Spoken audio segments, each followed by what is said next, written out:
Uma pesquisa recente da Universidade College London, da Inglaterra, sugere que filhos de pais controladores demais tendem a se tornar adultos menos felizes e com dificuldade de se relacionar com outras pessoas. Nós vamos tentar identificar a diferença entre um cuidado com o filho e o controle excessivo. E quem nos ajuda é a psicóloga Sandra Bittencourt. Boa tarde, Sandra. Boa tarde. Controle é diferente de, por exemplo, a gente querer saber com quem que o filho anda, quem são os amigos e onde ele vai dormir, por exemplo. É diferente o controle excessivo de cuidado? É muito diferente. A gente pode pensar na palavra zelo. Uma coisa é você zelar, né? Por onde seu filho está, com quem seu filho anda e assim por diante.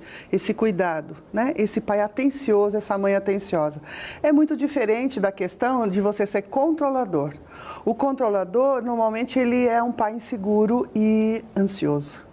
Então, seria um controle psicológico, que é não deixar a criança ter uma autonomia, não fazer as coisas sozinhos e ter uma dependência do pai e da mãe. Isso faz muito mal? Faz muito mal, porque no fundo nós entendemos que o pai faz isso por amor ao filho, ok? No entanto, para a criança, essa informação é diferente. A criança se dá conta assim, se eu fosse capaz de verdade, meu pai deixaria. Meu pai não precisaria estar em cima de mim, minha mãe não precisaria estar em cima de mim. É que no fundo, tudo deve ser muito difícil e eu não consigo. E ele leva essa aprendizagem ao longo da vida e isso se generaliza para outros departamentos, né? Sandra, dá um exemplo de autonomia que a gente pode dar para os filhos, dependendo, assim, desde o comecinho, desde pequenininho, já dá para começar a ter algo, mostrar para ele que ele é capaz, né, de fazer algumas coisas. Sim. Parquinho. Não é? O parquinho, a criança quer ir no escorregador. É só você observar. A criança, você pode auxiliar a criança a subir, né? E ela consegue subir, você apenas a apoia, do que você pegar pelos braços. E mesmo lá em cima, você mantém a firmeza dos braços e a criança mal consegue escorregar de tanto medo que esse pai de verdade passa sem se dar conta. Ele apenas quer que o filho escorregue e não se machuque. No entanto, não há necessidade de tamanha pressão. Então, ele passa isso para a criança e a criança absorve tudo, ela percebe. Agora, o contrário também não é bom, quer dizer, sem limites, né? Liberdade sem limites também não é bom. Claro. Nós estamos falando de 8 ou 80, nós temos 70 e tantas possibilidades, não é?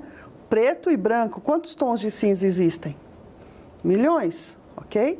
Então, esse zelo, essa atenção, essa presença, mas uma presença firme, porém serena.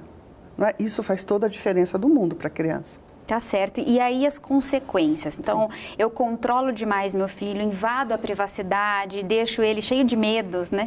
Quando ele crescer, o que vai acontecer? Vai se tornar que tipo de adulto? Temeroso.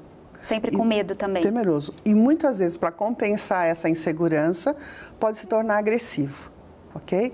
Todo agressivo, no fundo, é inseguro. Interessante. Sim. Essa é a base. Quer dizer, eu já agrido para que você não chegue muito perto e você não veja o quanto frágil eu sou.